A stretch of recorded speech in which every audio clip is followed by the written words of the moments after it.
What is up, guys? Welcome back to the channel. It is Snapshot Takes Football Podcast. I'm your host, Javi. With Diego here. Sad day, sad day.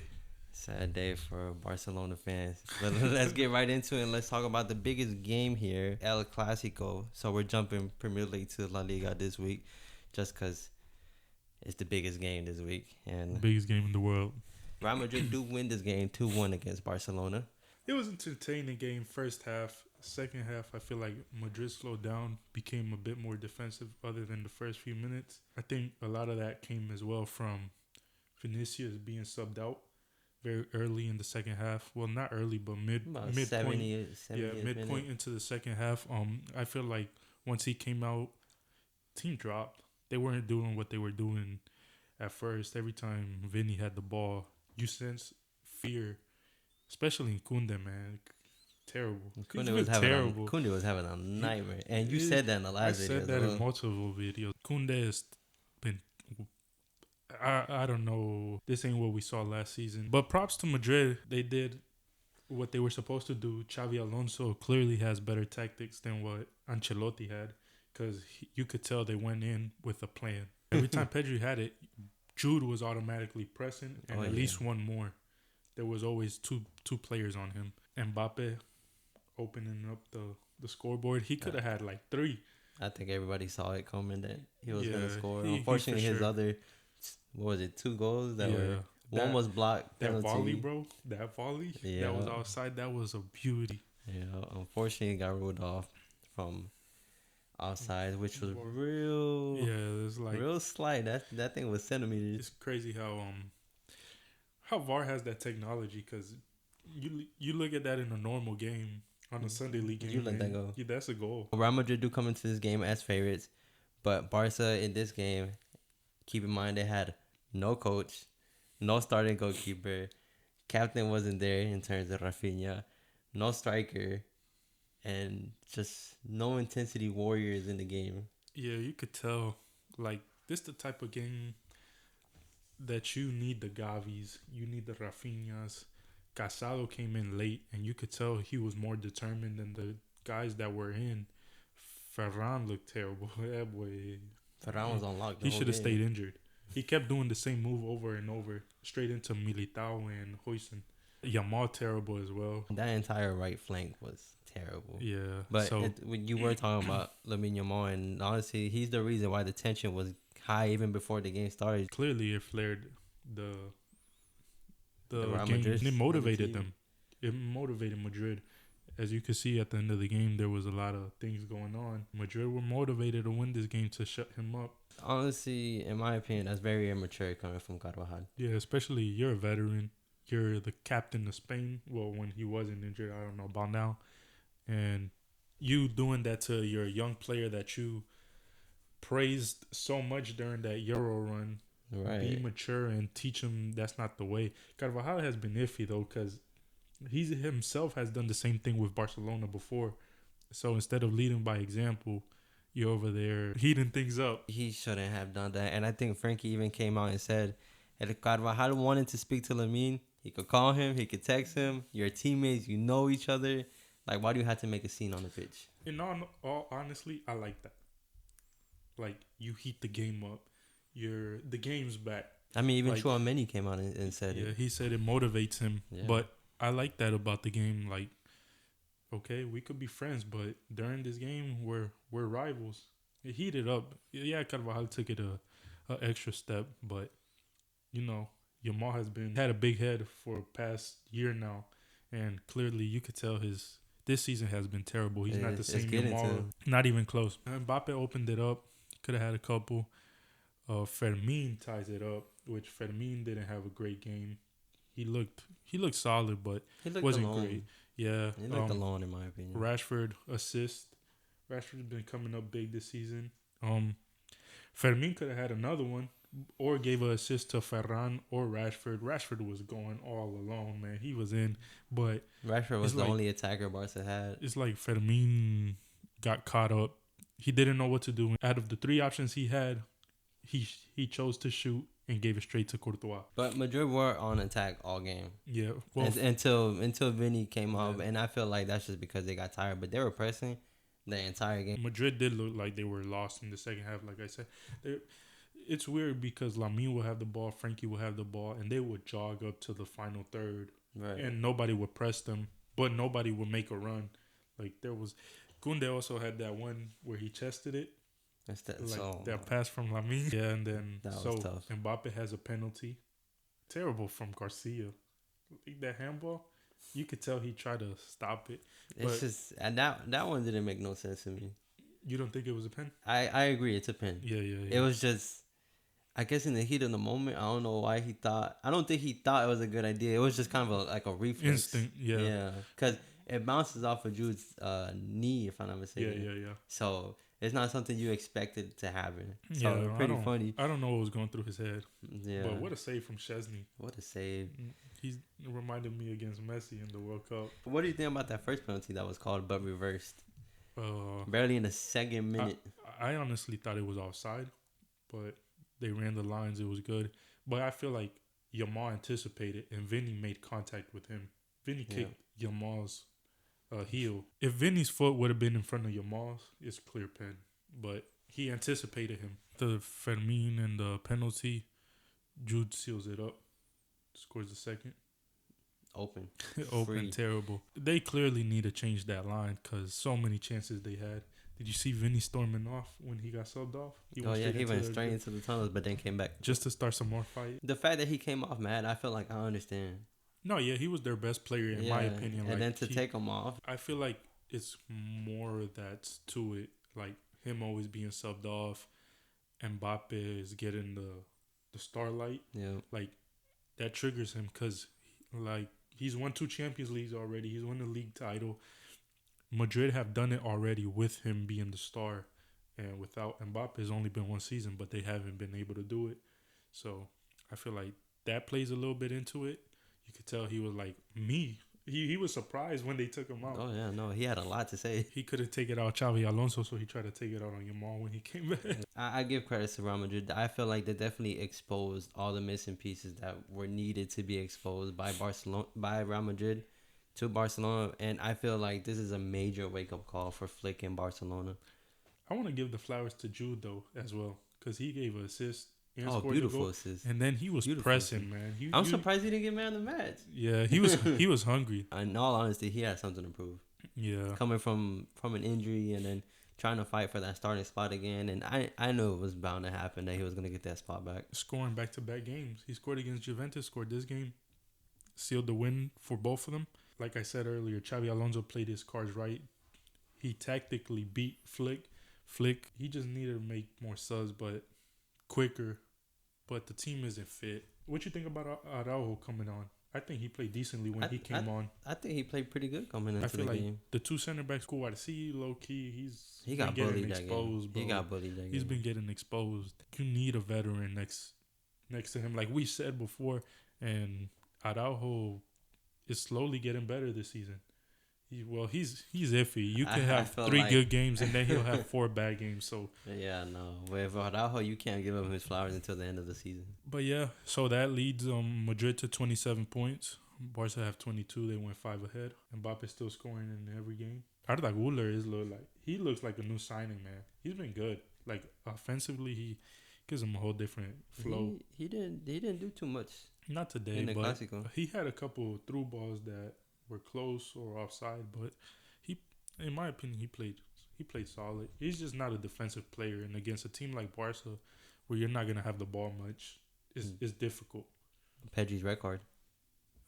I think he should have been sent off the play prior to that On Camavinga? Yeah. Although I think Frankie played better than Pedri. Oh, like, yeah, I mean, Pedri was on lock. Pedri was on lock the whole game. I would say even to that Newcastle game, going back to the Newcastle game, you could see where they were lacking. Even last week against Girona, they looked terrible. Like, they won, but it was a terrible performance. And against Madrid, you can't have those terrible performances. You can't have those sloppy plays where you give the ball and give them a counter, especially Mbappe, Vinny. It's raps. There's plenty of league to be played, but like I said in her first video, this was Barca's league to lose. And they're losing it. Front line looks like it's lacking creativity, because Yamal created a lot, and this year I don't know what he's doing, man. Rooney comes on every game, and he's not scared to take on against Yamal today against Carreras. That whole first half, he kept passing back. Yeah, not a single I don't touch know forward. if you saw Vinny told him all you do is play backwards. I didn't see that. Yeah, That's crazy. I he didn't see said that. So it's pretty funny, but yeah, that's what Yamal did all game. He did not look like he wanted to. I think he had one shot. Off target. Terrible. Looked like it was gonna hit the top of the stadium. But It's gonna hit the roof. The ceiling. Yeah, it was close today. Yeah. But Yamal has been terrible. Yeah, so attacking wise, Lewandowski hasn't been playing either. I don't know if I told you last episode that the starting front three, Lewa, Rafinha, still haven't played together. Yamal still haven't played a game together. I feel like Rafinha is the missing piece, but I think you have to start him over Yamal. Rashford has to play. Rashford's staying. He has to be in the starting 11. And then pick the other two. Rafinha clearly has to play. And then the last one is up for grabs. In my opinion, should be Rooney. Yamal, until he proves he wants to be the star he was meant to be or hoped to be, he has to be on the bench, because there's no good having that 10 and you're not going to do nothing with it. Is it weighing too heavy on him? I don't think it's that. I think his focus is just messed up right now. You're about to play El Classico and you're over there in Kingsley doing all this stuff, celebrating, making fun of Madrid. Lock in, bro. This doesn't make sense. I feel like he's not fully healed from that damn pubic injury. I don't know what it is, but you could tell he looked gassed. Yeah. In the first half, he looked tired. He looked gassed. What are you doing, bro? Like, are you not sleeping? The same kid that showed against France, that showed against England in the Euros, that showed against Inter last year, looks like a totally different player. I asked you last week, did we see his prime already? Like, if he doesn't focus, this is what separated, because Neymar was generational. This is what separated Neymar from Ronaldo and Messi. Those two boys stayed out the headlines, stayed out. They made headlines on the pitch. They didn't make headlines outside of it. Right. Like, Ronaldo would talk sometimes, but he'll back it up. Knew he was working hard for it. And that's what makes him arguably one of the best players who have ever graced the pitch. And now you see Yamal, he's over here doing all his talk outside the doing pitch. TikTok dances, like, lock in, bro. I understand he's young and this generation is different from the generation where Messi and Ronaldo grew up in, but I feel like there should be a little bit more focused on the pitch, considering the fact that you're arguably one of the most important players for your team. You shouldn't be setting out that example. I think it's already getting to his head. I said this last video. It made me kind of upset that he took that penalty, because he didn't deserve it against Olympiacos. Mm-hmm. Like, I wanted Rashford to take it. He was showing, or Fermin, they were showing passion. They were, I don't know, man. Yamal needs a reality check. So, 27 points for Madrid, 22 points for Barcelona. Villarreal still in third with 20. Classico played against Betis. Going on to the Premier League. It's the weekend of the underdogs on this one. Yeah. Where the true winners is Arsenal and Manchester United. First underdog to take over. It's Sunderland beating Chelsea. Garnacho gets his first goal, and that was in the 4th minute of the game. You would think that Chelsea was gonna take over. Isidore actually ties the game. In the 22nd minute. 22nd, yeah. What's up with these long throws, man? I don't know, man. It seems like that's a new tactic. Man, long throws and set pieces. Been multiple goals these past 2 weekends like that. They looked like they were controlling that game. They looked like they were dominating. Had multiple chances. They had multiple shots. The thing is that I feel like the majority of the shots just went straight towards the keeper's hand. But I feel like that goes back to Cole Palmer being out. Like I keep saying, they don't have no role model, no real leader to go after. Because when you're swapping out players over and over and over again, there's no consistency. The chemistry doesn't click. But that last goal, that's about the stupidest thing I have ever seen, dude. Is 2 people marking 1 person, supposedly. But the dude, I forgot his name, but the dude behind him is just staring at the dude. And they gave him all the time in the world. He had like 7 seconds to wait for reinforcement to come in. Oh, yeah. Terrible, man. They look like... And that was in the 92nd minute. That just shows you that Chelsea still have those defensive issues. And I think you said it a couple of episodes ago. The team is young. Yeah. So there's no maturity. There's no experience in that back line, and it shows. It shows they're slightly improving, but just not there yet. I feel like that midfield is the only thing that really keeps them together. Yeah. And Reece James. Cucurella is kind of goofy, man. So you don't know what to expect from him. Should Chelsea be a little bit worried on João Pedro? Since August, it's been 11 games and no goals. But to be honest, I feel like with Cole Palmer being out, they're playing him as a center forward or cam. They're not really playing him at the striker. It's weird because I believe that's what they bought him for, especially with the lap. But I guess they're going to be interchanged. The lap actually coming back here this week or next week, they said. So it's going to be interesting how they fit him in. You think Mark Yu loses that spot once the lap comes back? He doesn't look like a top team in the Prem type of player. Barca sold him for a reason. He's not very... He looks wonky, wanky. I don't know. He's all over the place. It doesn't look like he has a strong forte in anything. Chelsea definitely still got to take care of some things. Garnacho looks good, though, over there. He looks like he's... And he finds a lot of free space, a lot of open space. Yeah. So he looks like he has freedom, and I just feel like he needs time to really connect with his teammates. Yeah. Because I feel like the majority of the time when he does get the ball, he's looking forward to shooting it. Yeah. He's used to that United. Yeah. But Chelsea's next game in the Premier League is against Tottenham, who are currently third place. But moving on to the next biggest game, I feel like was the Manchester United versus Brighton game. 3 games in a row. I'm really hoping they win these next 2 games, man. I want that dude to get his haircut. Yeah. Ellie looks terrible, man. He looks like a bush. Finally, what we want to see, a motivated Manchester United. Manchester United is such a historic team. I wouldn't say you want to see them do good because, rivals. I want them to get relegated. But for an outsider looking in, it's great. It's Manchester United, Theater of Dreams, this historic. If you think about the Prem, you think about 3 teams. Manchester United, number 1 or number 2 on that list automatically. So you want to see them do good. You want to see them fight for the title race. You think about the Prem, like I said, and there's flashes of Fergie's United. So you want to see him do good now. They'll finally get over that hump. But yeah, those 2 up top, man. They're 3 up top, but Cunha and Mbeumo have been putting that working. Yeah, they've been doing what they. You see that? I feel like Amarin's changing his tactics up slowly but surely, and it's funny because he's the one saying he wasn't gonna do that, but he has to. And I feel like it's finally about time that he has been doing something because lately Cunha and Mbeumo have actually been shining. Yeah, and just wait until he unlocks what's his name, Sesko. Because he had a couple shots, unfortunately not too impressive, but he did give an assist to Mbeumo. So there was one, I don't know, I forgot who exactly shot it, but Sesko was by himself, and you could see that irked him. He was mad. Right. He screamed at him because as a striker, that's your goal. That's your role, scoring goals. Yeah, give me the ball so I can score. And you could tell it's kind of eating at him a bit, but goals are surely gonna come, especially the way they're attacking through the wings. Diallo, what a player, man! That boy, I'm telling you, he has to play, and I feel like Amarin's finally realizing that he can't play him, he can't play Bruno. It's possible, and it's working. Casemiro actually scored as well. Yeah, a little deflective shot. Yeah, he's been picking it up as well. Yeah. So Bruno and him have been locking that midfield up.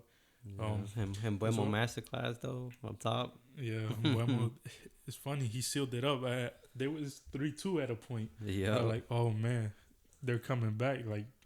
Manchester's nightmares are coming back. Yeah. Not the Theater of Dreams. No, and Mbeumo sealed it up in the 96th minute. So. Yeah, what a goal! And what a goal! Yeah, what a goal! But Bruno was key in that. Yeah, he was so smart letting it go. Yeah, Danny Welbeck free kick though. That game. I feel like the goalie could have done a bit more though. It was kind of centerish, in the center. It was. Yeah, it wasn't top bins. Yeah. But what do you think about the player who caused that free kick though? He only got a yellow card, and he was the last man. Yeah, I seen that. They I feel like they let it go just because he got tripped up. Yeah, no, I feel like the reason why he got a yellow was because there was no way that the Brighton player would have scored that goal. because he was already falling. Yeah, yeah. So I think the referee took a chance, and I felt like it was the right decision to give him yellow. And It's then kind that, of tough though because he was last man, but I see yeah, why. yeah, Because it wasn't really an intentional foul. It's kind of a trip up, but either way, it could go. it could go either Yeah, way. yeah. And like we said previously in an episode or two ago, is like VAR is They're just, gonna do what they want to do. yeah, Like honestly. every day is something different. Manchester's next game is against Nottingham. Like we said, I'm really hoping they win. Brentford versus Liverpool. Brentford take the win 3-2 against Liverpool, and that is, like I said, the fourth straight loss for Liverpool. And another throw-in type goal, Kirkis, dude. What I've been saying. What I've been saying. It's like these things are repetitive. It is. How are you having bad game after bad game after bad game? You still in the starting lineup over Robertson? Just I have so many questions for Slot. He needs to play these games because as much as you bought a new player, if he's not working, what are you gonna do? Keep losing points because of him? Right? No, I take mean, him out. I feel like at some point you have to realize you've taken the L. Yeah, And, and that's just kind of the risk you take when buying players in general. yeah. It's not always 100% guarantee that they're gonna be rocking. I mean, Liverpool has possibly taken like 4 L's in this transfer window, considering how much they've spent. There was only one good signing. Which is who? Ekitike. Brentford was taking all the shots they wanted to outside the box. They had all the liberty in the world. Midfield had terrible passes, which actually leads to a through ball in which the player from Brentford runs behind Konate. Yeah. And still manages to get past them, and Konate just gives up mid-run. Then the penalty that was called on Liverpool in that game, I personally don't think that was a pen. You don't think it was a pen? I don't think that was a pen. Why? It was on the line, and I don't think it was enough contact in order for someone to just throw themselves like that. I don't know. I think it was a pen. I don't think so. I think it was a pen. It was on the line. Yeah. And then he touched like the back of his boot, and then I guess he sold it good. In your opinion. the two players who have been struggling the most this season, they're actually the ones that scored it. What you think about Salah? He needs to pick it up, man. He needs to be benched. Salah had a Ballon d'Or season in quotation marks last year. In my opinion, he didn't. He was penalty merchant, but I think Salah, he has to be benched. I feel like but there's nobody to bench him.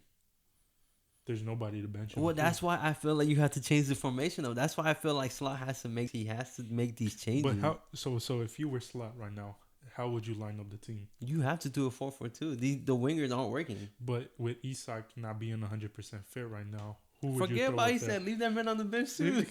so give me your starting lineup. Up top, it has to be Ekitike and Gakpo. You have no choice. True. I think Gakpo played a pretty good game this game. Yeah. Especially him and Soboslai. Only two that. The only ones that were trying. Yeah. I would actually Soboslai has been the best player this season for Liverpool. Yeah.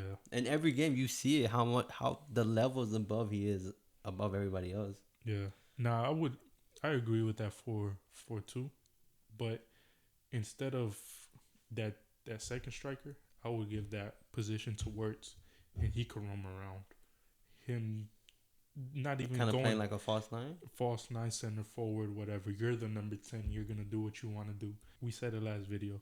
He keeps dropping back. Once he gets to the final third, after running back and forth for a game, he's tired. He's not showing his spark, his magic. And then behind him, obviously McAllister, Soboslai, Gravenberch, or Curtis Jones. Yeah, had a terrible game too. And honestly, I'm not a big fan of this goalkeeper. I feel like Liverpool took an L with that as well. They bought that goalkeeper when he had a good season in La Liga. Yeah. And then he stayed in that team for another season, in which he did terrible that season, in my opinion. Valencia was terrible last season. Like as a whole, yeah. But you let go of Kelleher. And as you see against Brentford, which now he plays there, is like how good he is. And I feel like Liverpool definitely took that loss in that signing as well. They need to pick it up. And I feel like they will pick it up. But these next games coming up for Liverpool, just looking at it makes you think that Liverpool are definitely going to take a loss on every single one. Yeah, their next game in the Carabao Cup is against Crystal Palace again, which is kind of the reason, kind of the start of this entire downfall. And then you got Aston Villa in the Prem again, and then you got Real Madrid in the Champions League, and then coming back to the Prem, you got Manchester City. There's a huge chance that Liverpool lose all those games. There's a possibility, strong possibility after losing 4, 5 in a row. 4 straight losses. Oh yeah, they won into Champions League. I forgot. Before straight losses in the Prem. You remember my stat? There has been no team in Premier League history that loses 3 in a row and makes top 3. And right now they clearly have a chance because they have 15 points.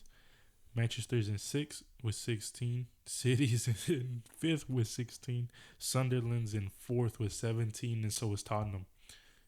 3rd with 17, and Bournemouth 18, second place.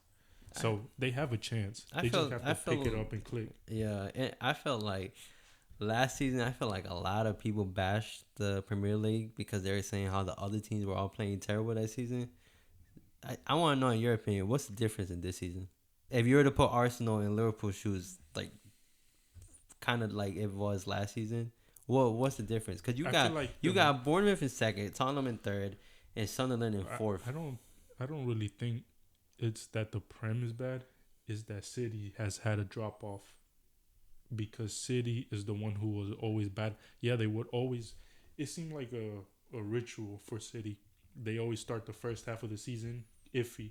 Second half after January, they pick up. They skyrocket. I think that's the only difference. But Arsenal, man, moving on to them, 1-0 win as they scoring again. I guess it's his former team. Like it's perfect. His boyhood club scores his first goal for his boyhood club. How's that perfect? Crystal Palace. Like, it's a well-round moment. Like, you transferred from Crystal Palace to your boyhood club, and your first goal is against, like, your ex-team. Like, the team that made you. Beautiful goal, too. A little scissor kick volley type. Another 1-0 win. Yeah, I've noticed that. They're getting the job done. They're so good defensively, man. Yeah. In the Prem, I feel like they'll win it just because I feel like that's their main goal. But in the Champions League, against, like, teams like Madrid, Paris, maybe if Barcelona pick up and show flashes of last season, it's going to be more difficult because going forward, they don't really look like they have a spark, like a clear way. But maybe that's with Odegaard being out. But once he comes back, we'll see. But defensively, they're real solid. But you can't get attacked all game in the Champions League against top teams like that. Right now, you're getting attacked against teams you're used to playing. They might get far in the Champions League, quarters, semis. I don't see them as winners, but in the Prem, I don't see nobody really getting past them. Maybe if injuries come around, but other than that, we'll see. I know they can't keep that strong first 11 for the entirety of the season. Yeah, they always end up getting hurt, but they got a lot of. So we'll see. They got some good depth. Moving on to Man City, who take an L this weekend as well. They actually take it to Aston Villa. What a goal from Matty Cash, though. Yeah. This makes Villa's 4th straight Premier League victory. They started off bad. Terrible. They barely had like 1 goal in like 4 games, 3 games. Next game is against Liverpool. Hopefully they could keep it going. Right? Yeah, and then City's next game is against Bournemouth. Yeah, that's going to be real good. 2 top 5 teams. As it stands. Yeah. Bournemouth has been surprising. They sure have. Hopefully they could keep it all season long.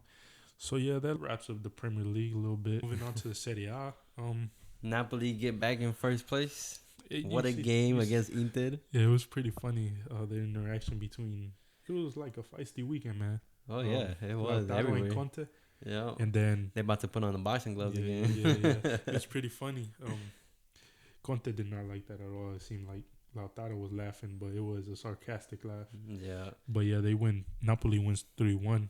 And I mean, Inter started stronger. They were taking advantage of the defensive mistakes in the very beginning, but they couldn't score. Lautaro missed one in the first half that he kind of flicked it bad. They hit the post. I forgot who hit the crossbar.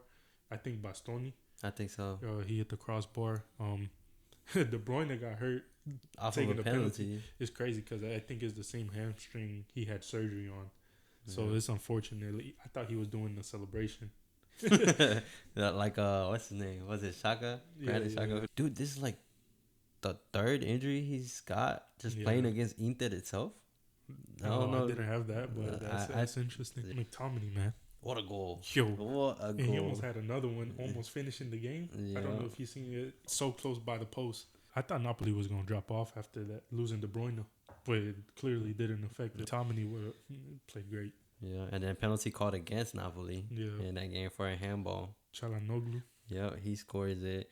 And then the solo goal from Anguissa to seal the game. That was nice. That was nice. Yeah, nice. That whole game was real nice. It was back and forth. Yeah, it was a very interesting game. Finally, after suggesting it. And then Lautaro obviously fighting against Conte. That was pretty funny. It was funny, yeah. Yeah, but that wraps up that game. And Inter's next game is against Fiorentina, and Napoli's next game is against Lis.